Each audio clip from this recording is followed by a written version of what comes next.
अस्सलाम वालेकुम। स्वागत करते हैं, वेलकम खुशामदीद आप सब लोगों को हमारे चैनल अफान एक्टर्स में। उम्मीद करते हैं आप सब लोग बढ़िया होंगे, खुश होंगे, अच्छे होंगे। कुदरत और आप लोग के लिए लेकर आए how did lord Krishna die. अच्छा, भगवान कृष्णा डेथ किस तरह उनकी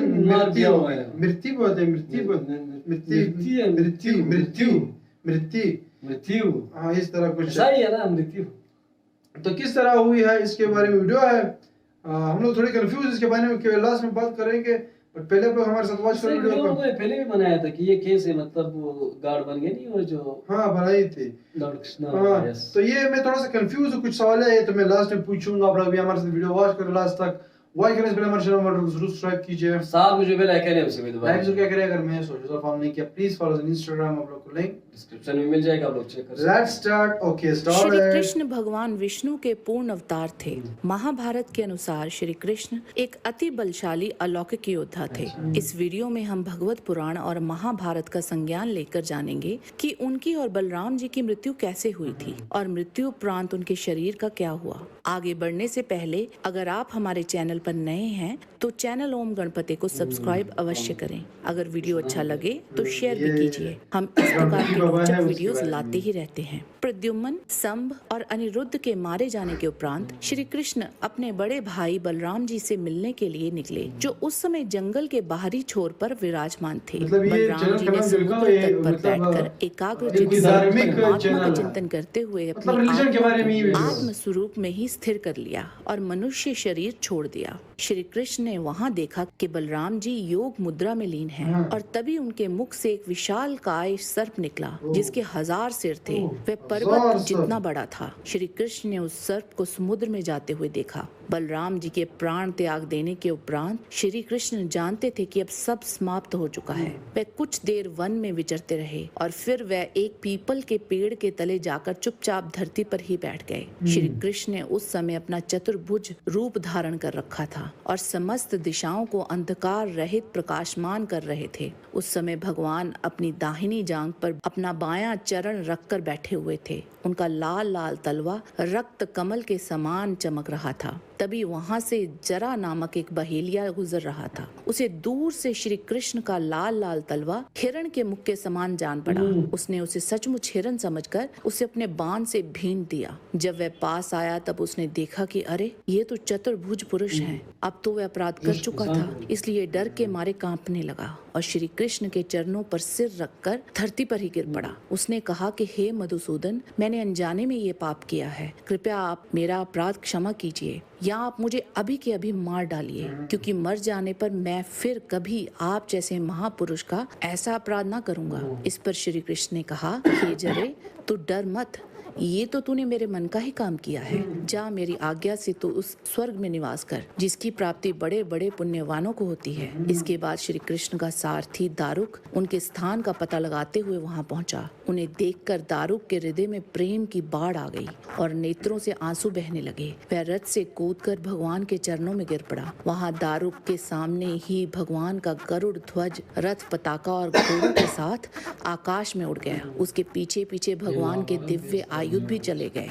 यह सब देखकर दारुक के आश्चर्य की सीमा न रही। तब श्री कृष्ण ने दारुक से कहा, अब तुम द्वारका चले जाओ और वहाँ यदुवंशियों के पारस्परिक संहार, भैया बलराम जी की परम गति और मेरे स्वधाम गमन की बात कहो। उनसे कहना कि अब तुम लोगों को द्वारका में नहीं रहना चाहिए। मेरे ना रहने पर समुद्र उसको डुबा देगा। सब लोग अपनी धन संपत्ति, कुटुंब और माता पिता को लेकर इंद्रप्रस्थ चले जाएं। दारुक के चले जाने पर ब्रह्मा जी, शिव, पार्वती, इंद्रादि लोकपाल, बड़े बड़े ऋषि मुनि, यक्ष, राक्षस, अपसराएं अथवा मैत्रेय आदि ब्राह्मण भगवान श्री कृष्ण के परम धाम प्रस्थान को देखने के लिए वहां उत्सुकता से आए। उनके विमानों से सारा आकाश सा भर गया और वे बड़ी भक्ति से पुष्पों की वर्षा कर रहे थे। श्री कृष्ण ने ब्रह्मा जी और अपने विभूति स्वरूप देवताओं को देखकर अपने आत्मा को स्वरूप में स्थित किया और कमल के समान नेत्र बंद कर लिए। आगे हम बात करेंगे कि आखिर आखिर श्री कृष्ण के शरीर का क्या हुआ? इसका उत्तर हमें महाभारत के मौसल पर्व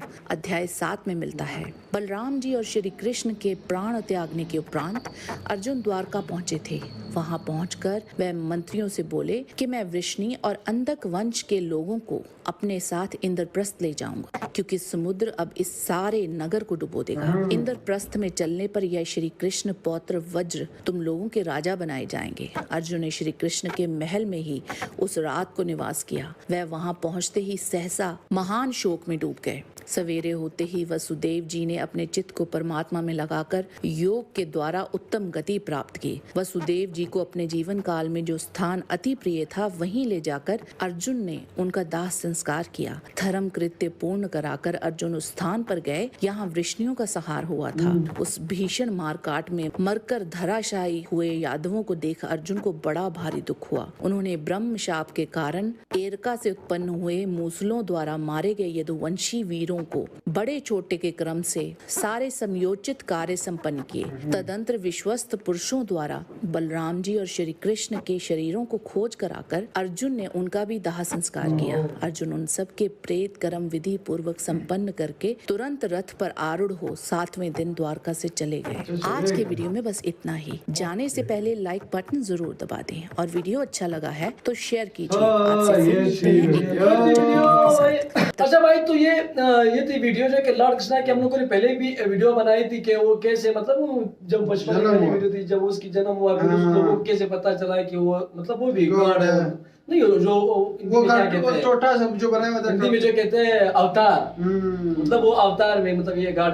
तो वो तो मतलब वो वहाँ तक समझ आया। फिर उसकी जो मृत्यु हुई मतलब जो मौत हो तो हम लोग मौत बोलते हैं ना कि मौत जो होगी मृत्यु होगी, फिर उसकी शरीर का क्या हुआ कैसे मौत हो गई, तो उसके बारे में यह बताया गया था कि मतलब उसको नहीं आप लोग जलाते हो ना, उसको क्या बोलते हैं यार ये लोग हिंदी में पता नहीं ऐसा कुछ बोलते हैं।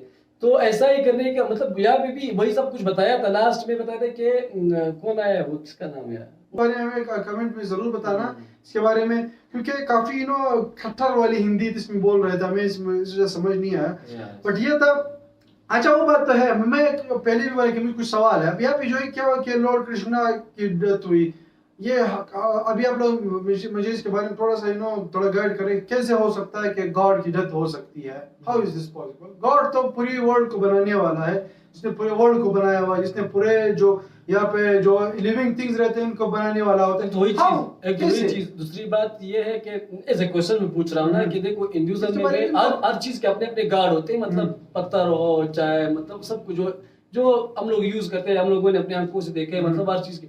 तो उसको कैसे बनना चाहिए? उसको तो अभी भी होना चाहिए उस चीज के लिए मतलब ये आप लोग हमें कमेंट में जरूर बताना। हमें इसके बारे में थोड़ा सा कंफ्यूजन डेफिनेटली आप लोगों के पास आंसर तो आप लोगों के साथ ही होगा। आप लोग ही जानते होंगे, हमें इसके बारे में नहीं पता है। कि हम तो बस सोच रहे हैं कि गॉड तो एक ऐसा बंदा, एक ऐसा कोई होता है जो जिसकी डेथ जो है मतलब वो हो नहीं सकती है, क्योंकि ना मौत होती है ना वो जिंदा होता है, मतलब सारी मतलब वो जिंदा हमेशा ही होता है, हमेशा ही होता है।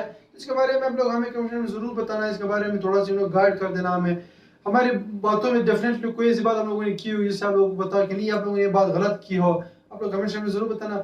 लेकिन हम लोग जो मतलब वो क्या बोलते हैं हम लोग कसदन जो हम लोग बोलते हैं, हम लोग जानबूझ के नहीं बोल रहे, लेकिन क्वेश्चन पूछ रहे हैं थोड़ा बहुत हमें बताओ। डेफिनेटली अगर फिर भी ऐसी वीडियो अच्छी थोड़ा बहुत समझने ये बहुत ही कठिन हिंदी बिल्कुल संस्कृत बोल रहे थे, थोड़ा हिंदी तो बाकी सारा संस्कृत। एग्जैक्टली, तो आप लोग हमें कमेंट में जरूर बताना। ऐसा वीडियो जिसमें थोड़ा बहुत उर्दू यूज की गई या थोड़ा बहुत हिंदी भी समझ आती है, ये पता नहीं कौन सी संस्कृति है। हिंदी भी थोड़ी समझ आती है, कठिन बहुत ही काफी वो एक्सट्रीम वाली हिंदी थी। लास्ट में तो जो एक मिनट पहले तो हम लोग समझ आ गए था, जो बीच तक जिनकी मृत्यु हुई जब हिरन के साथ जो उसको वार करते हैं वो हिरन समझ के वो तक हमें काफी समझ आ गई। बाद में जो अर्जुन आता है फिर कुछ पूछता है उनसे, फिर वो कहता है कि समंदर जो है सब जगह को ले डूबेगा, उसको जो है रोकना है, वहां से हमें समझ नहीं है। आप लोग हमें कमेंट में जरूर बताना। बाकी ये वीडियो थी, उम्मीद आप लोगों ने वीडियो पसंद की होगी। वीडियो पसंद आई तो प्लीज सोचना फोन साथ में जो बेल आइकन है उसे दबा दीजिए। लाइक जरूर करिए तो प्रेस करें। सो अभी के लिए इतना ही। अल्लाह हाफिज़, बाय बाय।